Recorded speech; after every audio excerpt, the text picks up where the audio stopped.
Welcome to Keys to the Future, the podcast where we explore the stories, insights, and ideas that inspire the next generation of STEM professionals. I'm your host, Gabby Coe. Today, we're diving into a critical question for anyone in STEM. Which emerging technologies should we be learning about now? From artificial intelligence to biotechnology, from clean energy to space systems, innovation is reshaping careers faster than ever. Our panel is ready to share their insights on the technologies that matter the most today and how you can get ahead by learning them. Let's meet our panel.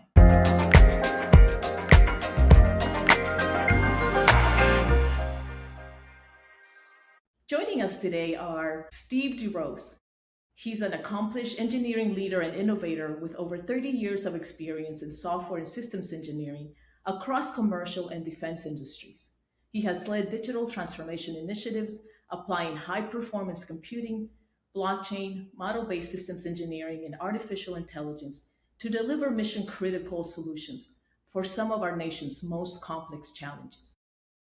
Jahlani Odujole is a digital engineering leader with a background in industrial and systems engineering and a strong focus on advancing engineering through data, AI, and modern digital practices. He is passionate about education, mentorship, and community impact.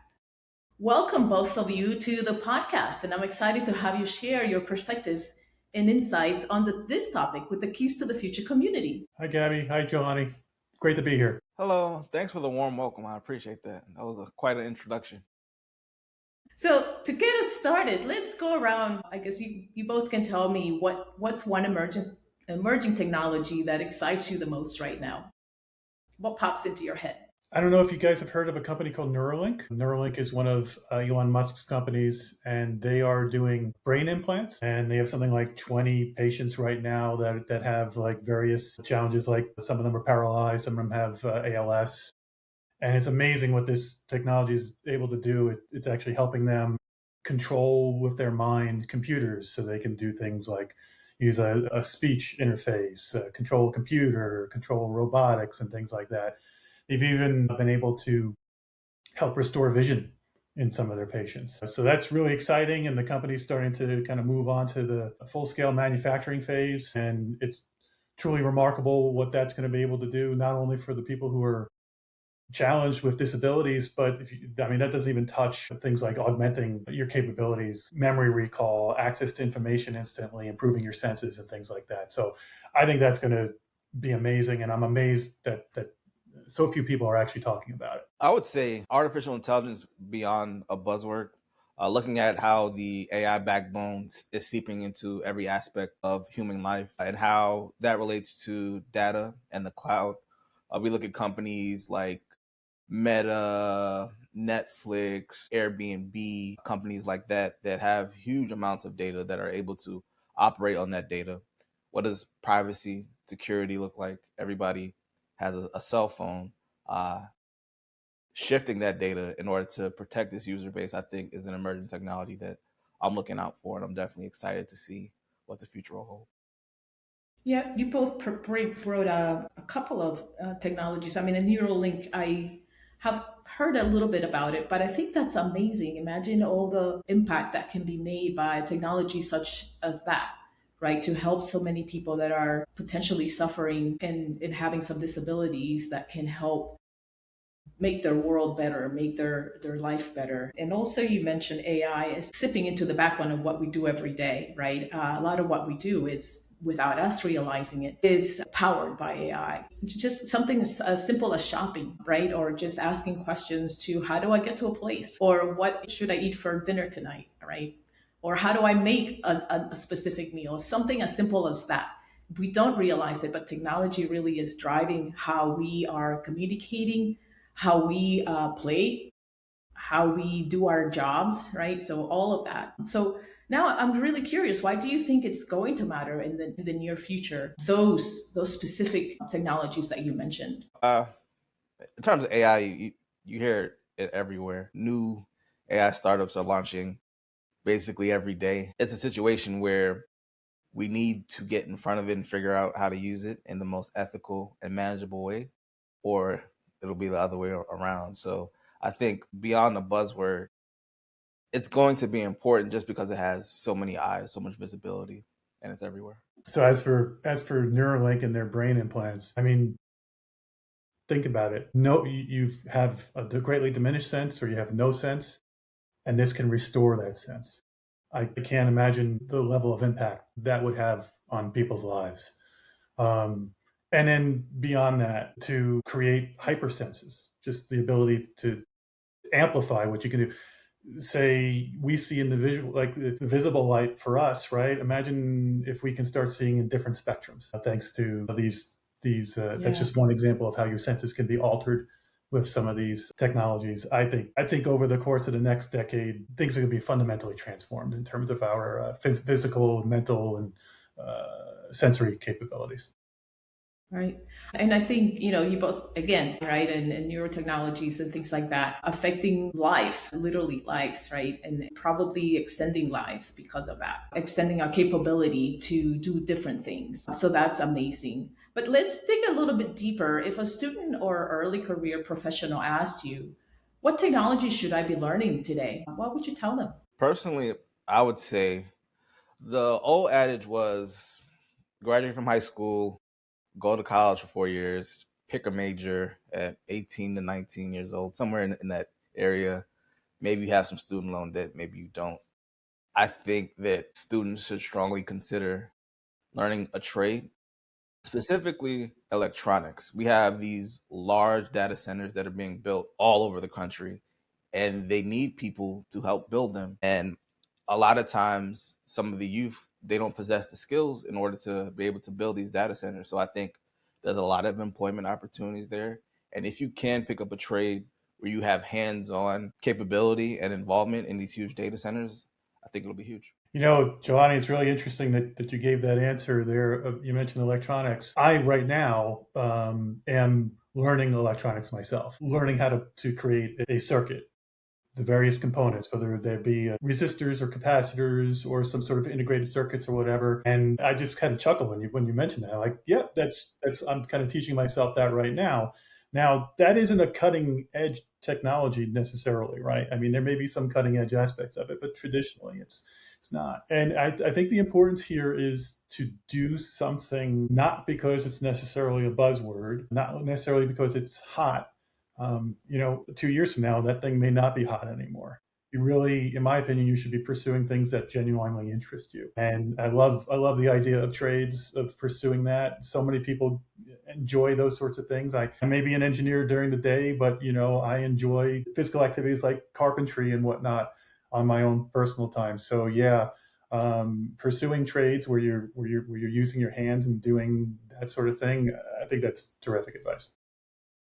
Yeah, I like that input too because some people may not, have an interest to do a 4-year degree. And nowadays, with the daunting cost of higher level education, some people may choose to go do a trade. And you talked about, let's see, electronics not being the cutting edge, but that's really the foundations of a lot of the technologies. So everything builds on that. Like you said, Jelani, there's a lot of data centers being built just in my backyard. It seems like every time I turn a corner, there's a big building going up and there's no windows. Guess what? That is a data center, right? So there's just the need is going to be there. I do agree with what Steve you mentioned.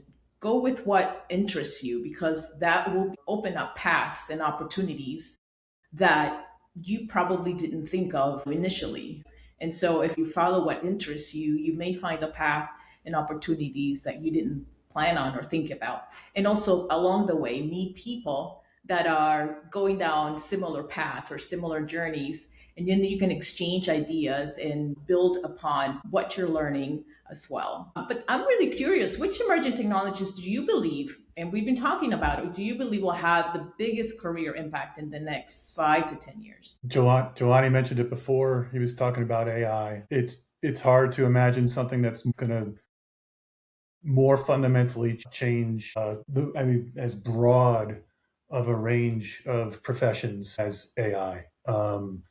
If you think about it, I started off my career as a software engineer, and today, I kind of feel for software engineers because it's an exciting time and it's a scary time It's exciting because AI can help you do so much, be so much more productive as a software engineer. At the same time, you got this question in your mind: is my career going away as a result of this? And we don't know. We will have to see where that goes.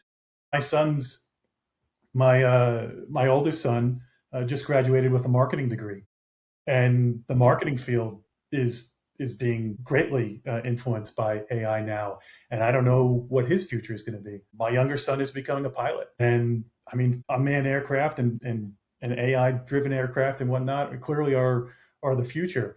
So when you look at that, the whole range, just in my own family alone, of the different fields that are going to be impacted by AI, whether that's through augmentation or maybe even complete replacement. Who knows? So that's what I think. Yeah, I 100% agree with you, Steve. Uh, I think we need to take a closer look into how the human fits into the AI system. A lot of artificial intelligence is based upon a neural network, which is essentially a brain. Human beings have brains, and there are some things that artificial intelligence can't replicate, duplicate. For the software engineers that are scared because AI will replace them in terms of coding, how can they pivot their career to fit within the systems that will exist in the future? One. Two, also think that looking at the cloud and how we have huge amounts of data at our disposal in every and any industry. I work for a defense contractor. We have huge amounts of data, and how can we leverage those amounts of data in order to be able to achieve our goals? Right. And, you said something that I wanted to highlight, because you said pivot into careers into the future, but also learn about how these technologies, how they can be used in the adjacent areas to your own field of expertise, and how you can apply these technologies to improve how you perform your job currently. Because I think that while there's a lot of anxiety, if you will, about how AI may affect or will affect our jobs, or take away jobs, or not have the jobs anymore, I really think is going to evolve the way we do things, the way we do our jobs. If you think about how, in, I don't know, some time ago, that we used to have typist pools, right, to type papers, to type letters, but that evolved with the arrival of the computer. Everybody could do their own writing. We didn't need a typist pool, right, to do these types of jobs.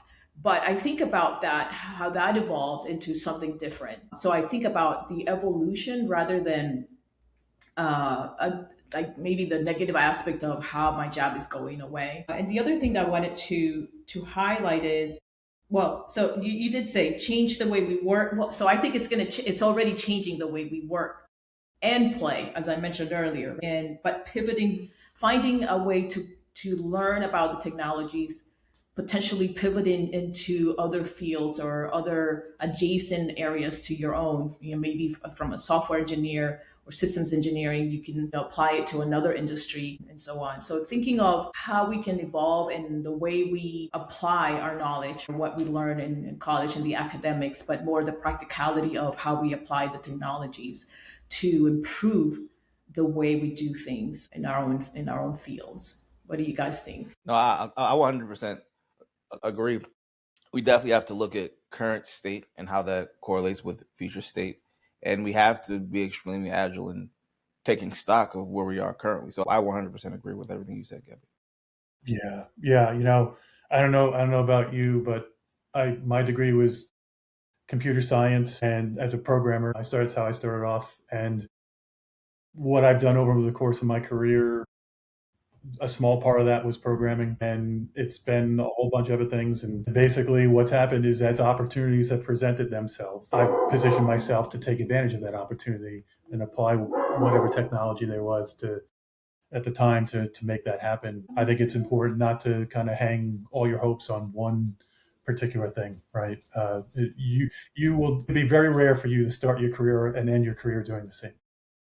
Absolutely. I think that, and having that mindset gives you the opportunities to, hey, just think about maybe in the first year of your current assignment, you're learning the ropes, so to speak. You're learning how to do things. Then the second year, you're gonna, oh, I got this. I'm making some impact. Third year, you're probably thinking, what else can I do? How else can I apply my skills or the technologies that I'm learning in some other fields or some other adjacent areas? So having that open mind, I think it's important. But do you think there are other specific fields? We've been talking about AI, but robotics and other like renewable energy or biotechnology that you think are must knows for people or young professionals? Yes, most definitely. You mentioned biotechnology. I think facial recognition is huge. How to identify a face beyond facial scanning your phone, what a ring camera looks like, beyond the individual, how law enforcement agencies utilize faces in order to do their jobs better. So I think that it is very important to know how to handle biometrics, even beyond faces, even fingerprints, how to process that data, what to do with it, what it looks like, and how can we use biometric information to decrease existing biases that exist in society. Jahlani, you said something that I think is the key for me, and you said how to use biometrics, how to use that information. So, rather than pointing to one particular technology, from my perspective, I think the must know is you must know how to apply technology to solve real world problems. That's been my career, is basically figuring out what are my customers' requirements, what do they need, and then saying, okay, what tools do I have at my disposal? What tools do I need to create? And how do I apply those to solve those problems? If you have that must know how to apply technology to a problem, you will be able to adapt to anything. You be able to grow your career to anything, take advantage of opportunities that you may not have if you just specialize like in one particular thing. There's so many opportunities. There's an opportunity cost to that, right? Focusing, being able to apply something to your is to me an incredibly important must know. I agree. You have to be willing to learn. If you don't learn, you're not competitive. So I agree with all your points, Steve. Yes, and I also agree. Continuous learning, right? We can't get stuck into where we are or what we learned. Something that I wrote down that you said, Steve, is the must know is really not a particular technology, because technology will come and go. Everything, every day seems to be a new thing or a new gadget or a new technology that we learn about. But the must know is really how to apply that technology to the problem space. And as systems engineers, we learned that early on. How do you put the different pieces of the puzzle together of capability that is going to answer that, or have an answer or solve that particular challenge that our customers are having or society is having as a whole? Right? So learning how to apply is the practicality of it rather than go deep into the particular technology, because we said it evolves very quickly, especially nowadays. But now I'm curious, what's one technology you wish you had started learning earlier, and why? We've been talking about it a lot, and I have a feeling that we'll continue to talk about it more for the rest of the show. Again, AI. AI was on our radar for a while, for a very long time. And I know from my perspective, it was always this thing that was out there in the future. It wasn't quite here. And I always considered it 3 to 4 years away. And so it wasn't as urgent to learn or apply because it wasn't quite here yet. And we had other priorities. And then it seemed like overnight, ChatGPT came out and exploded into everybody's consciousness. I know that's when I suddenly was like, oh, and suddenly all these connections were made in my head. Oh, this is what it could be. This is what it could do. This is how it affects me personally. I don't know, I wish I could go back in time and say, no, no, no, no, you need to look closer at this. You need to engage in this earlier. But, oh well, okay, it's here now, and now I'm all over it. So, Yeah. yeah. Yeah, AI is everywhere. very pervasive technology. I would say on a personal level, I wish I learned about blockchain a lot sooner. I definitely fell behind. The first time I heard about Bitcoin, I was at a math research experience for undergrads. This was around 2014. The first time I heard about Bitcoin, I was very young. I didn't really understand stocks and assets and whatnot. And then as time went on, cryptocurrency became one of those things that everybody was talking about. And now that here we are in 2026, I feel as though that was my opportunity 12 years ago to learn about crypto mining, learn about blockchain.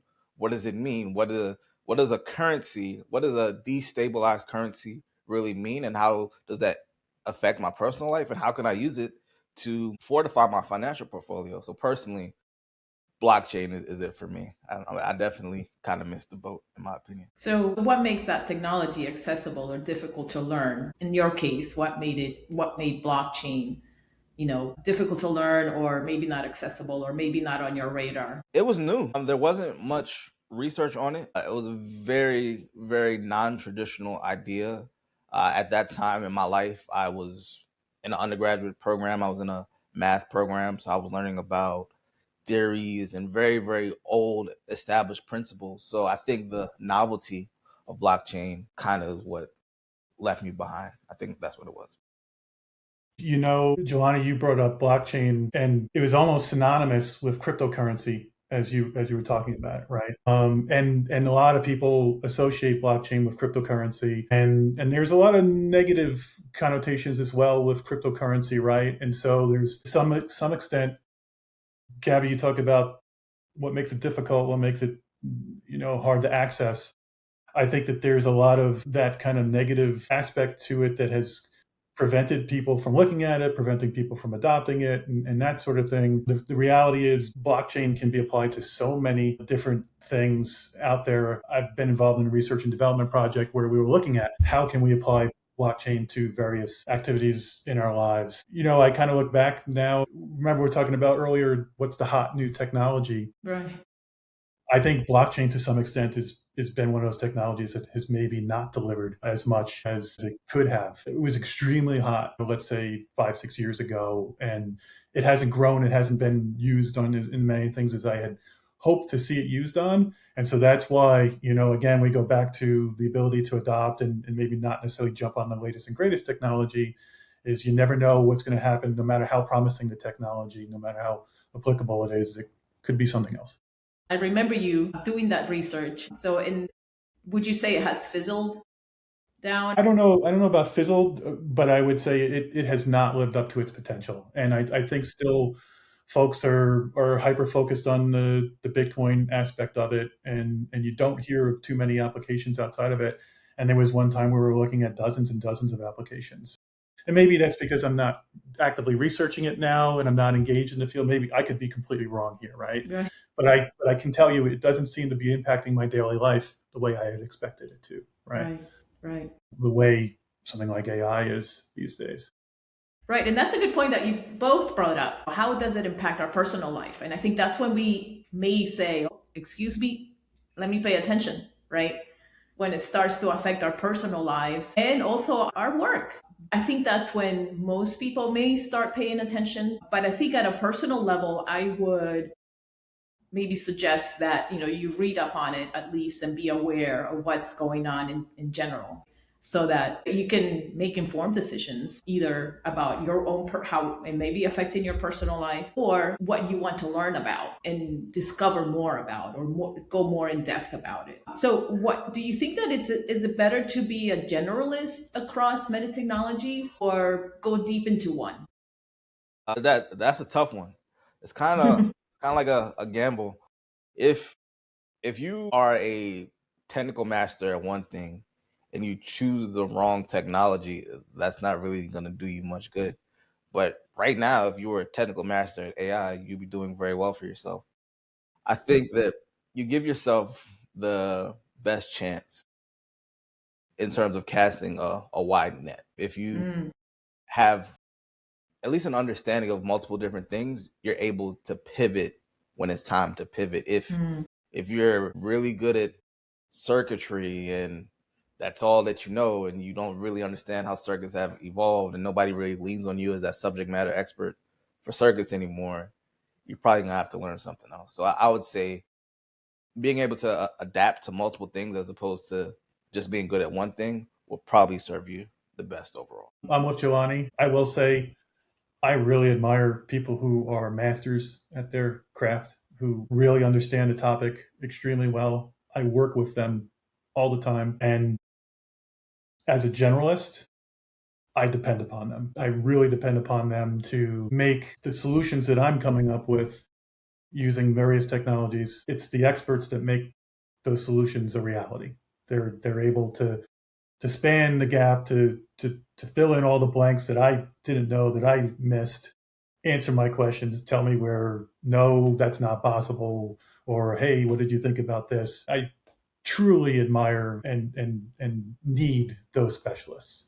For me, I'm with Jahlani. I'm a generalist. I like understanding a whole bunch of different things and figuring out how to pick and choose the right ones and integrate them together to come up with a solution, and then leverage my expert friends to make it a reality.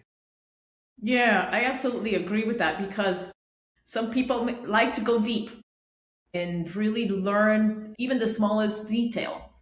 And we need those people. We need to have those the that skill set of those people that like to go deep into the detail and figuring out everything under the hood, if you will.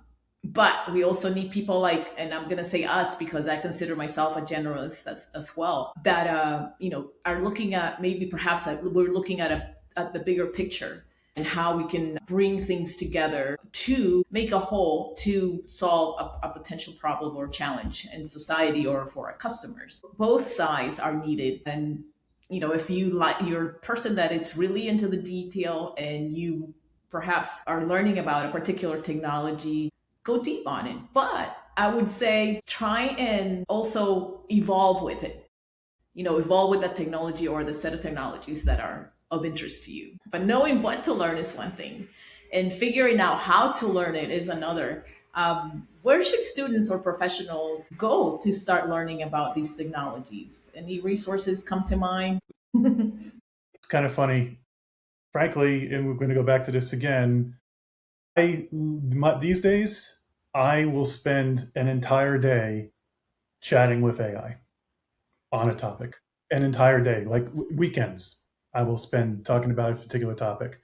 Well, perhaps talking is too light of a word. I will spend an entire day arguing with the AI. It's really quite comical, and I think if somebody was looking over my shoulder, they would see quite a show. I will actually argue with the AI because I'm trying to understand something, and something doesn't make sense to me, and I'll challenge it, and we'll go round and round and round until somebody is proven wrong. And believe it or not, there are many times you can prove the AI wrong. And I say I get a little kick out of it every time I can get the AI to admit that they were wrong. I don't know, I'm a little bit weird. But literally, I will get in arguments all day. And I think that the important part of that is when you are trying to comprehend something enough that you're able to challenge your teacher, in this case, the AI, and ask it questions to clarify and then question some of the premises it makes and question some of the conclusions it makes, you are understanding that topic far greater than, say, if you're sitting through a course listening to a lecture or something like that. Or in my, like, let's say you're reading a resource online and it's telling you all about it, or watching a YouTube video and it's telling you all about it. The lack of interaction that's in many of those is for me a hindrance to learning. Finally, I have a teacher on demand I can talk to anytime about anything. I can question it and we can go wherever I need to go. Maybe I start off at X and I wound up all the way over at Y. Who knows what a typical session will go. But that is so different than any kind of structured, non-interactive sort of resource. That works for me. Maybe structure and whatever works for you, fantastic. That's certainly the way most of us learned previous to AI, right? But for me, having that interaction and where we can go wherever we want to go through an AI is amazing. So I definitely agree. I do think that that's valid. I would like to say you have to lean into whatever your strength is. If you're a visual learner, tactile learner, auditory, you have to learn where your learning strength is, I would say a good place to start to get depth about a particular topic, something that I usually use, is Google Scholar, not simply just a Google search. Google Scholar tends to have a lot of peer reviewed research, and a lot of times the research is years ahead of the actual technology. So look up your search term, filter it by recency, like which year it came out in, and use Google Scholar to leverage yourself into learning some things that you might not have known about in the past. I do come from an academic background, so we had to use Google Scholar, but I extended that thinking into other parts of my life. Like, say, I want to work on a home reservation, renovation, not reservation, a home, a home reno. I have learned things from Google Scholar that would help me in order of being a better homeowner. So, looking at research that has been reviewed by uh, subject matter experts in the field, can be a helpful springboard. And of course, you see the Coursera's, you see the MIT, you see the Khan Academy. That's supplemental. You want to figure out, as Steve alluded to, what works best for you. Right, absolutely. I tend to be a visual person. So whenever I need to like look at a graph or something that's telling me how the process works or how the capability is, or the technology is it's working or it's made up of. But I like, Steve, what you said, argue with it, because I mean that's how you get comfortable with the technology itself, learn how to use it, learn maybe how to prompt it better in the case of AI. But if we get our hands on the technology, learning how to use it, getting comfortable with it, and thinking, that kind of gives you a different perspective on how to potentially apply that technology in another set of challenges, right, that we may be thinking for a customer. So you said challenge it. I really would like to be a fly on the wall, Oh man, Steve, man, to see that. it's so remarkable the interaction with the AI now. Honestly, it may sound a little bit weird to say it, but there's a little distinction between me talking with the AI and me talking with a person. Hmm. It feels so much like a human being at times that distinction is long gone. I don't have any holdbacks, hangups, or anything like that. I talk to the AI as though I was Yeah, talking to yeah. a colleague or friend or something I disagree with intensely. It really is remarkable how easy it is to interact with it. Right, right. And I think that being able to do that kind of learning is important because again, you get comfortable with it, you understand it better, then those anxieties start to go away.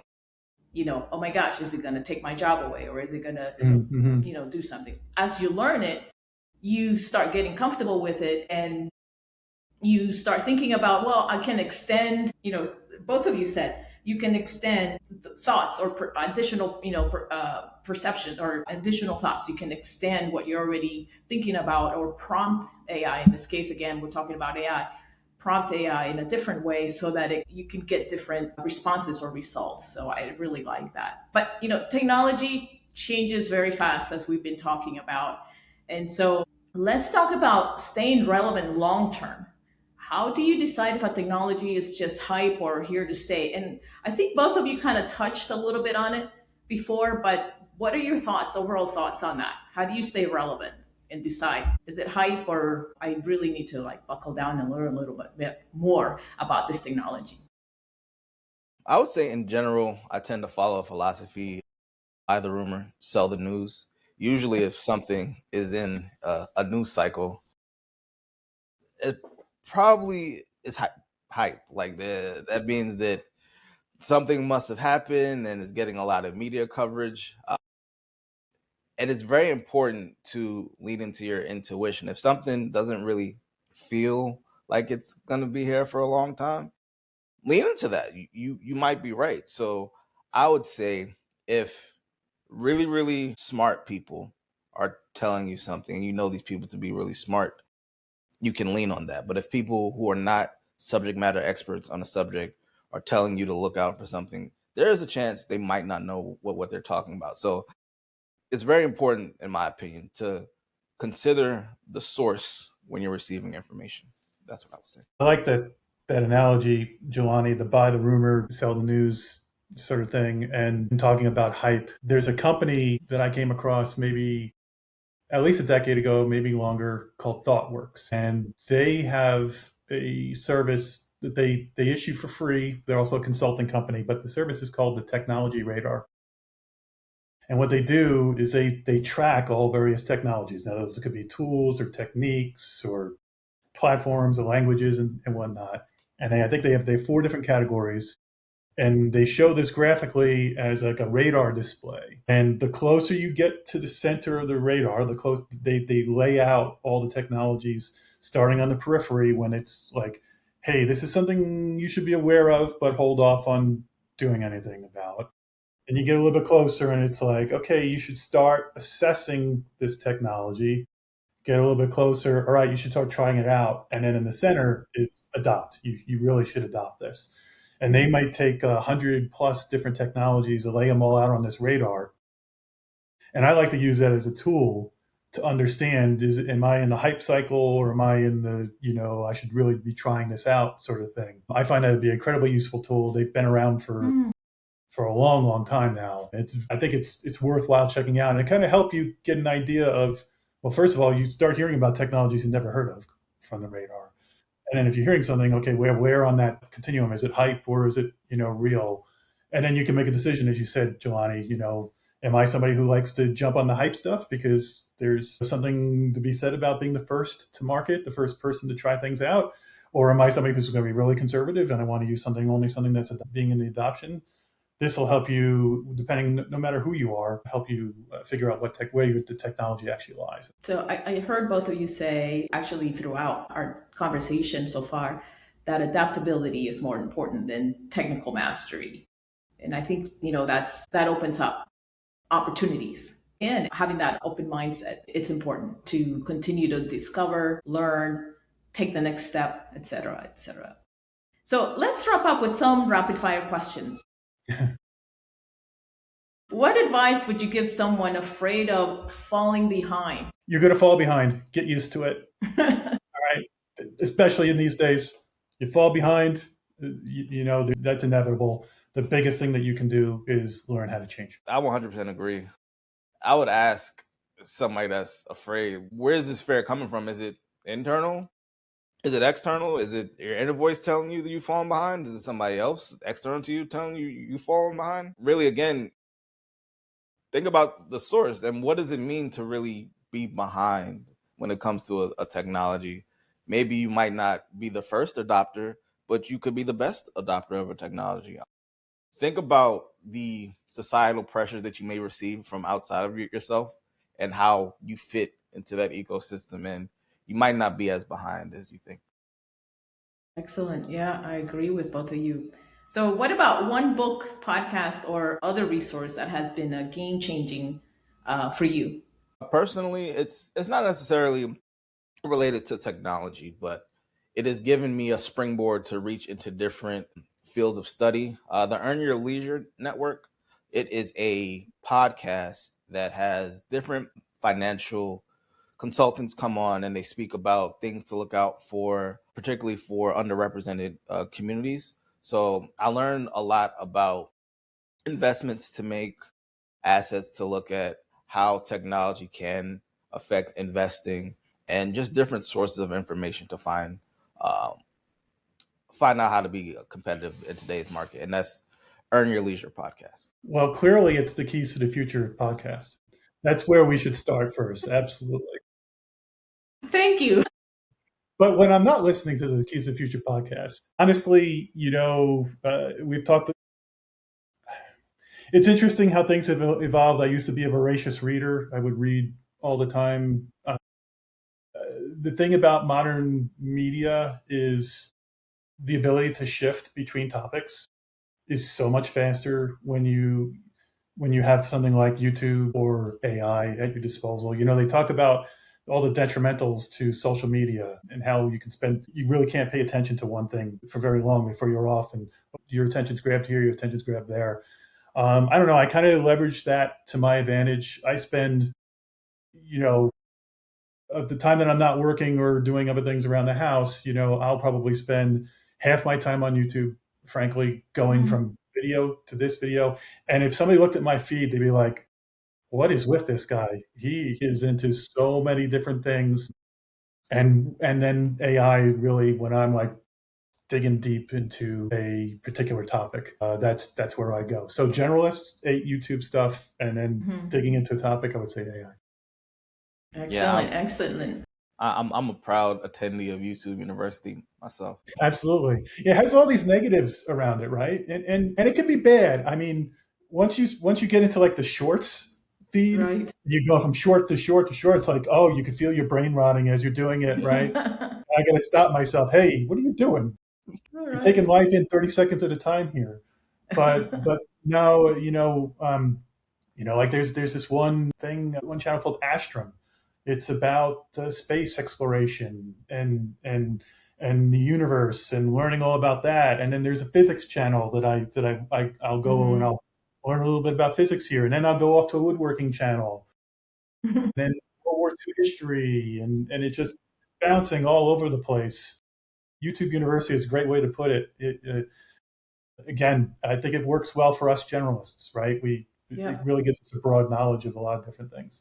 Right. And I think like nowadays you can go on YouTube and find, how to do anything, Absolutely. right, for your house or anything. So yeah, it's interesting how I think the information at our fingertips is different than it was when we probably went to school. I remember having books to learn from in college. My daughter now, she went through medical school and there was a lot of media stuff, So, it's and there's an intersection of the worlds now too. You can, within your chat session with your AI, you can say, hey, I'm looking at this video. I want to do the thing that they're doing in this video. Can you summarize that for me in steps? Or can you tell me what you think about what they're saying? Should I believe what they're saying here? And it will understand what's in the video. I don't know if it's like instantly consuming the video or has previously consumed the video, but it will tell you, will summarize it for you and give you a critique or whatever you're asking about it. That's a great intersection of those two worlds together now. It really is. Exactly. Well, thank you both for this powerful discussion and for sharing your insights with the Keys to the Future community. It was great to be here, Jahlani. I really enjoyed hearing your perspective. That was enjoyable. And vice versa. It was definitely nice hearing from you, Steve. And Gabby, of course, I appreciate the invite, and I'm glad to have been here. Emerging technologies are not just buzzwords. They're shaping the jobs, skills, and innovations of tomorrow. To our listeners, don't wait until the future arrives to prepare for it. Pick one technology that excites you and take the first step towards learning something about it this week. Small, consistent efforts can set you apart in ways you can't imagine yet. Until next time, keep learning, keep growing, and continue unlocking the keys to your future. Thanks to my guests, Steve DiRose and Jahlani Odujole. Thanks to Roger Buck for audio reviews. And thanks to Jill always.